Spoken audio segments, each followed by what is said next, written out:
Good morning, everyone. My name is Rafaela. I'm 17 years old, and I'm Susie's student, as she said. And I'm just finished high school, and on Monday I have my first day at college. Okay, Rafila, I ask you one question. So, do you agree with the fact that communication globally is need of the hour? Yes, I think it's very important because, like, in my country, for example, our culture, our things is like a mix of all people in the world. So I really think this global communication is important because we can learn a lot of things and know. What age does education start in Brazil? Yes, the education basically is supposed to start at 6 years old, and it's guaranteed until 17. So it starts at 6, but since we have lots and lots of homes where both parents have to work, so children go a lot to preschool. So they start to go to school at 4. But the basic education starts at 6 years old, right? According to the law. So many times the children go before because they have to go to nursery schools because their parents work, no? So there's no one to take care of them, correct? I think that today children are learning to read and write very early, much before 6 years old, no? Mm. Thank you, ma'am. Nice to meet you. I'm fine, ma'am. Good. Nice to meet you. Thank you very I'm much. studying sound. My name You is are, Sai Surya. I am studying seventh grade. I would like to ask a question. Can I ask? yes, please, you may ask. Why is Brazil producing famous football players? About the football players. Okay, so I think Rafaela can answer this question. Can Yes, I have can. okay, Rafa. So football is one of the most important sports here in our country. So we have a lot of teams and a lot of people like really enjoying it. So we invest a lot in this area, like not just money, but also like attention, and everyone goes to the place, the stadium. So, and we also have this lucky, we are lucky to have this phenomenals like Neymar, Pelé. So I think Brazil produces a lot of football players because we really invest in this area. And here is like we take this subject in a serious way. So it's like a profession, is a real thing. Okay, thank you. This is Nagalakshmi. In ninth grade. Hello. How You are are you, ma'am? nine. I'm fine. And how about you? You're ninth grade. Yes, ma'am. I am also Yes. fine. Can I ask, Great. Okay. is public sector gaining momentum or private sector in the field of education? Well, unfortunately, we don't have this momentum happening still here in our public sector. Brazil is a huge, huge country like India itself. No, as a matter of fact, if you see the map, the two countries have the kind of the same profile, you know, and so the public sector is still needing to invest a lot more, especially in technology. So because today you're a young person, you know, everything is about technology, right? The classes, and so the private sector is still is like ages ahead because of this, because they can offer their students the more devices and more ways of classes, you know, because there's new apps to develop. So in the public sector, it's still very, very slow. So we hope that now we have a new government that has started. Luckily, this new president was elected this year, he has his insights are all in education and health in this country. So we hope that in these 4 years, we will have this momentum reached, you know, where the students of public sector can really be compared to the ones that come from the private area, right? Yes, I do agree with you. Hello, ma'am. Hello, How are you, ma'am? I'm fine. How about you? I am fine, ma'am. Glad to interact with you. This is Yes. Subramanian Srinivas. This is Subramanian Srinivas, a 7th grade student. I would like to ask a question, ma'am. Can I? Yes, please, you may ask. What is the role of English language in your country?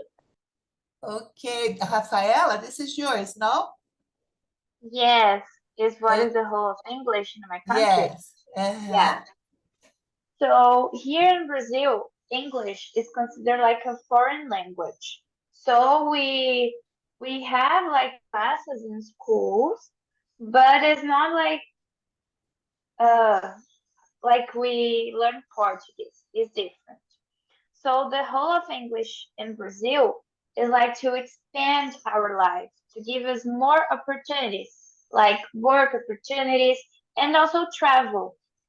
Because as English is considered like the universal language, the whole of English here is to connect us, like Hattie said, with other countries, with other people.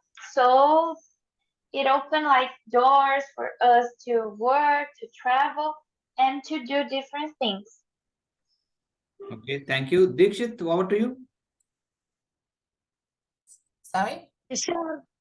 Yes, another student is Yes. waiting. Now, Hello, ma'am. hello, how are you? I'm fine, ma'am. What about you? I'm good too. Do you have a question? Yes, ma'am.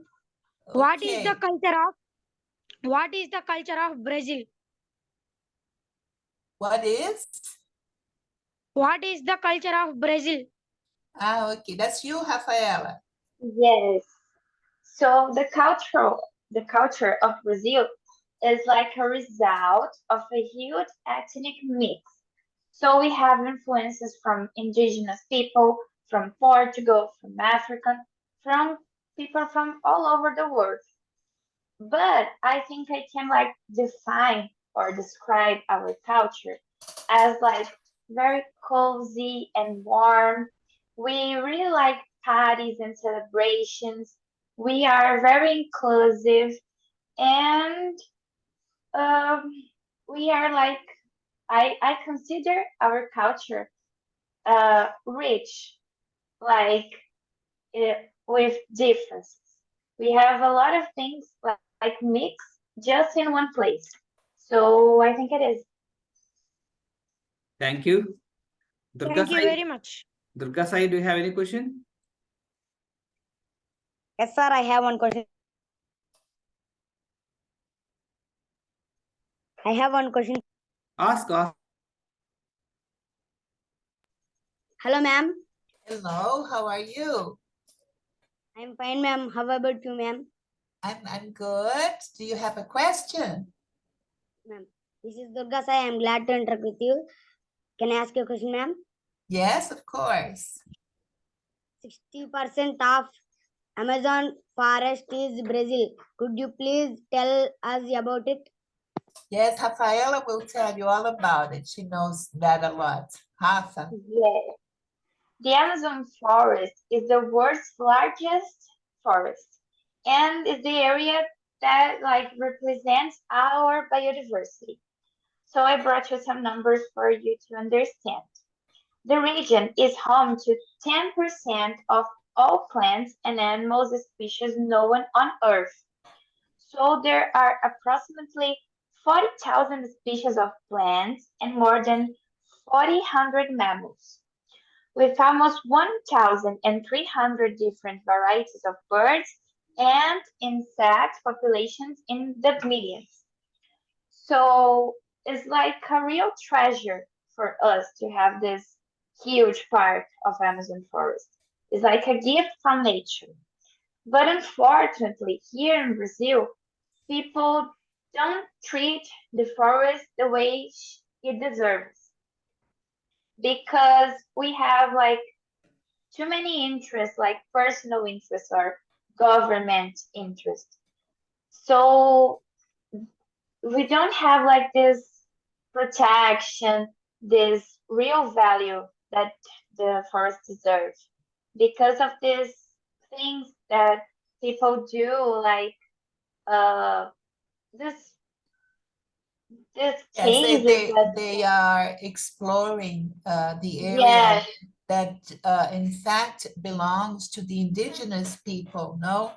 And now lately we have seen that in these last years, the area was abandoned and the gold miners have taken control and polluted all the rivers, and the indigenous people have been literally killed, no? Mhm. yes. But we hope that with this change of government and this new year, new era, we can like change this because the Amazon forest is not just important for us. I mean, it's important for all the world. So we really need to care them. It's considered the lung of the world, right? Yes. Mhm. Mamata, do you have any question? Yes, sir. Hello. Oh, you look so pretty with your hair. It looks so nice. Do Hello, you have ma'am. a hello? Do you have a question? Yes, ma'am. Okay, This is Mamata, a sixth grader. Can I ask one question, ma'am? of course. What languages are taught at Brazil schools? What languages are taught? So it's very interesting because here in Brazil, English is taught in schools, but as a foreign language, not as a second language. So in the public sector, the students start to study when they go to secondary school. In the private sector, they start studying as soon as they enter school at 6, 7 years old. Besides English, Brazil is, if you see in the map, Brazil is in South America. And the interesting thing is that we're surrounded by other countries where they speak Spanish. And we are the only country that speaks Portuguese because we were colonized by Portugal, right? So only for the last 10 years, they decided that it was important for the students to start studying Spanish as well in school. So in the public schools, also from the secondary level on, that is when you are about the ninth grade, you start learning to speak Spanish as well, to be able to communicate with the other countries around us, correct? Do you know how to speak Spanish? So here my students learn the three languages. We have a three language formula exist in this part of India. In India, you speak Hindu? Yeah, no, Hindi? actually, yes, Hindi is our second language. The second Yeah, language. native language is there, and one regional language. We speak it as a first language. Hindi is The our English is the first second language. Yeah, language. no, English is not the first language. English is No. third language. The third Third language. language. So one is regional language is there. In India, we have many regional languages, as you see, as you know that. There's like dialects. Yeah, Is it dialects? is languages, not dialects, in fact. It's languages. Yeah, Yeah. languages. Almost we have 28 states are there in India. Out of 28 states, I think we have more than 20 languages. I see. And is it all the same alphabet? No, not at Kari? all. It's a different alphabet. Different Yes, alphabet, no? if you don't learn English, you can't communicate with your fellow Indian. Oh, I see. Yes. So, It's well, it is because like I mean, I was talking about the Spanish, but like if a Brazilian goes to Argentina, for example, you can understand what he's saying, although you don't speak Spanish because it's very similar. And the Argentinian, when he comes to Brazil, he can understand. But I guess in India, you can't understand anything, no?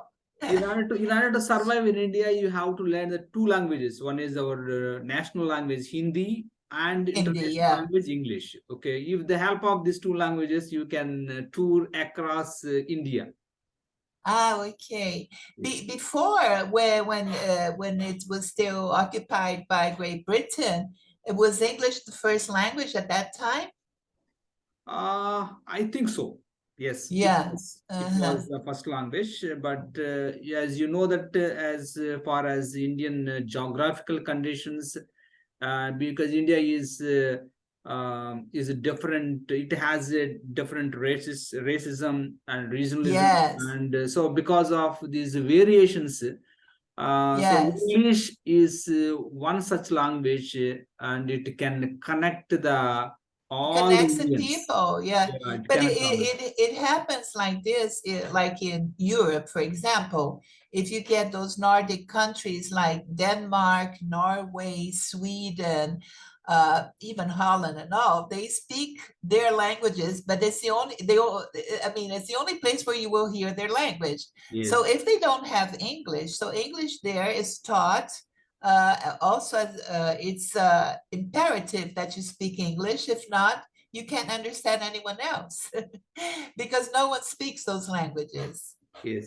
So that's why the many states in India they have made learning English is a mandatory in their academics.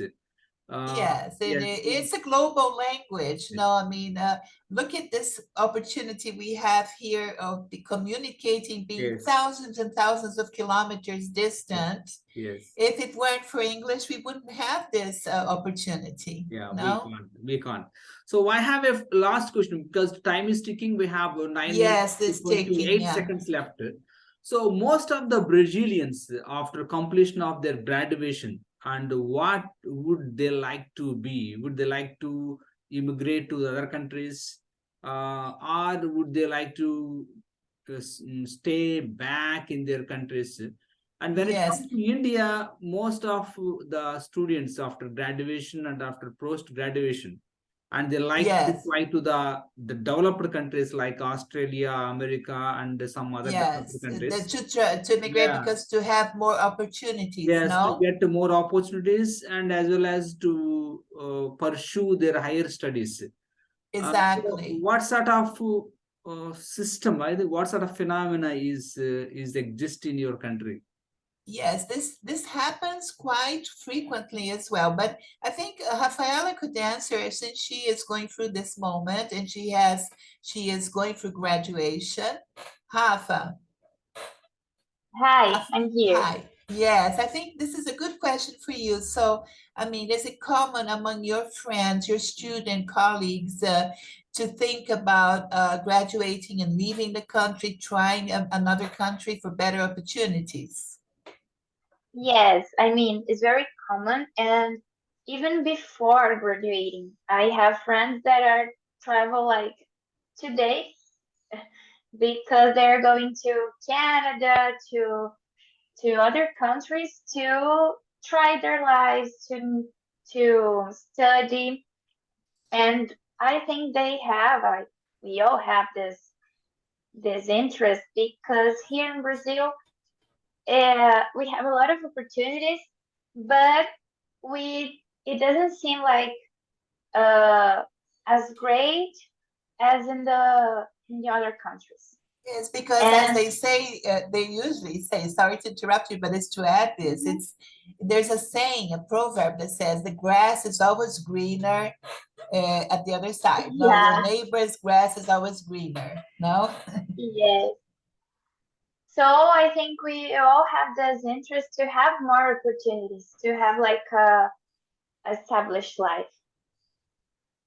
I work with students, especially many of them needing to take, the TOEFL examination or IELTS because they intend to do university abroad.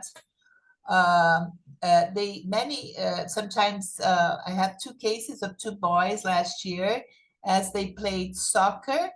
So they got a good scholarship to study in the United States. Uh, because they feel a little bit frustrated because it's a lot of study that people go through, and usually the salaries are really really low here in Brazil in the beginning. So it frustrates a lot the younger people, right? So in India, software technology, I mean, software the business is And that business is rampant. I great think there, it's no? mostly valued in India. Most of the students, after completion of their graduation or engineering, they like to go abroad, and they try to fancy their chances because they get paid a highly in other countries, Yes, because the is software that's is the biggest difference. yes, Yeah. software is one of the leading professions in the world. Yes, I think Silicon Valley in California is Yes, basically made of Indian people, not people from yes, India, right? yes. So that's why. But it's difficult, to survive in the country. No, Absolutely, it is. yeah. So before we end this session, I request you both give a message to my student, and Rafaela as a student, and you as a teacher, give a message, Okay, separate Rafa, would message you to my like to be student. first? Yes. So my message is that sometimes we won't have like the same resources as other people. But like my teacher said in the beginning, if we try hard, if we study, we can have these opportunities. We can go, we can win. So my message is for us to study like all the subjects and also English, because English can give us a lot of new opportunities in other countries also. And don't give up on our dreams and try hard. Wow, great message. Over to Yes. Sana. Yeah, so I will really reinforce what Rafaela says, and this is my motto always is never give up, always persist, even when things seem really bad that you won't make it, but don't give up and really work on your English, because I mean it's not because I am an English professor, but it is important. It's a way we have this opportunity, as I said some minutes ago, to be talking to here, despite this enormous distance and the language, correct? So wish you all the best and a very good 2023.